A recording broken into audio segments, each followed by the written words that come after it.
Hello everyone, welcome. Today we're going to be talking about the English origins of the U.S. federal government. It's important to note that the original 13 colonies that would become the United States were all British colonies.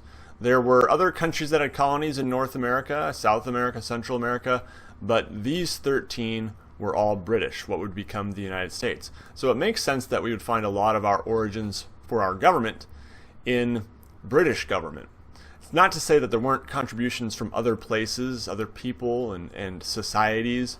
We can go back all the way to something like the Code of Hammurabi in the ancient world and see how that contributes to our system, or democracy in Athens, or all kinds of other things. But the most immediate contributing factors came from English government. So we're going to be looking at those here today. The first concept that we get from England is that of limited government. The idea that government can't do whatever it wants, which might seem like common sense, but if you go back in a lot of history, it's really not. It's not the way that a lot of governments have operated, and it's still not the way some governments operate today. One of the places we see this in British government, really the first place, is in the Magna Carta, which was a great charter or document, basically, that King John signed in 1215 AD. He didn't so much sign it out of the goodness of his heart. He most likely signed it because the nobles who he ruled kind of had a sword to his throat, and to keep them happy, he had to sign it. So it included some rights mostly just for the nobles. So that's a big limit here for the Magna Carta. Yes, it is significant. It is the first document to limit the power of a monarch. At the same time, it's fairly limited in what it accomplished, in that it was really just protecting the rights of the nobles, not of the common person. So, some some good things it included. Number one, trial by a jury of one's peers. That's important. So it's not one person just making a decision about another individual's fate. Number two, protection against unjust punishment. Number three, protection against loss of life, liberty, and property except according to law. So there may be cases, if the law decides, if a court decides that you could lose your life, the death penalty, liberty, being imprisoned, right, or even property. But the idea is that you can't just be deprived of these things willy-nilly. There has to be a process for that, and it should be fairly hard to do. Number four, protection against unfair taxes. And so just exploitative taxes were outlawed. We'll be learning a little bit more about the Magna Carta in government class, so stay tuned. Another way we see limited government showing up is in the English Bill of Rights in 1689. It set clear limits on the king or queen, and whereas the Magna Carta just kind of lasted for King John's reign, this was one that would last for centuries afterwards. So it included things like no divine right. Up until this time, kings and queens in other places, especially in a place like France where absolutism was the norm, kings or queens had ruled with an authority that seemed to come from God, and it seemed that the people were unable to even question the king or queen, because to do so would be questioning God himself. So kings and queens often ruled with that sort of authority in countries, and this said, no, we recognize that you're just a human, and you can, and you can make mistakes, and we're not going to look at you as if you are God's gift to us necessarily. Number two, Parliament consent is necessary before suspending laws, levying taxes, or maintaining an army. So we have some sort of Parliament by this time, and it's starting to have some more control, so it's not just the king or queen. Number two, no interference in Parliament elections or debates. The king or queen should stay out of that and let that happen independently. Number four, no cruel or unusual punishments or excessive fines and bail. And so that might be a little bit subjective, but they're good protections that we still have today in our government. Just check out the 8th Amendment of our Bill of Rights and you'll find that. Number five, people's right to petition the government. In other words, you have a right to ask the government to hear you out, and they should hear you out. on something that you feel very strongly about for the good of the people.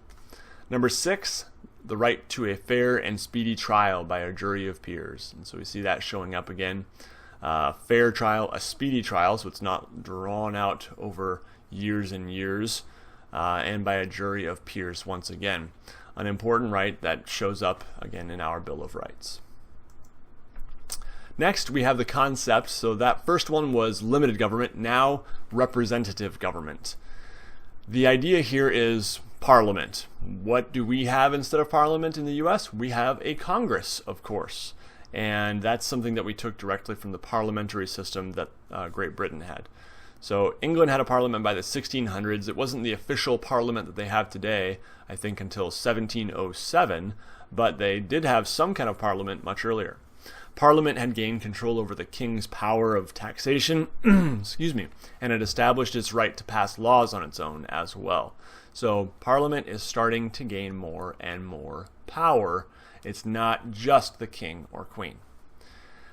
Also, members of the lower house were even elected. The House of Commons, these people could be elected by the common people. The House of Lords, on the other hand, still remained for many years, something that people were born into, the nobility. But at least the House of Commons was elected. By the way, in our government, in U.S. government, senators were originally not elected by the people. So that's something we'll talk about later, how that evolved. But we did have a similar system in which the House was represented by the common people and the Senate was usually elected by state legislatures, other representatives who were fairly high up. Lastly, number 3, the ideas of John Locke are another huge contributor to American government, the U.S. federal government. In his work, 2 treatises of government, we see a lot of good stuff that the U.S. took into its government. Treatise, first of all, is kind of like an essay or a treatment. It's basically a book of sorts. And some key concepts within the 2 treatises of government are, firstly, all people were born free, equal, and independent. All people, right? Pretty revolutionary idea. How much did our founding fathers believe that? It's not really clear that they fully bought into this literally as we would today, but it's a start. It was a good idea, and it has helped us achieve greater and greater equality over the years. Number 2, all possessed natural rights to life, liberty, and property. Governments were to protect these rights.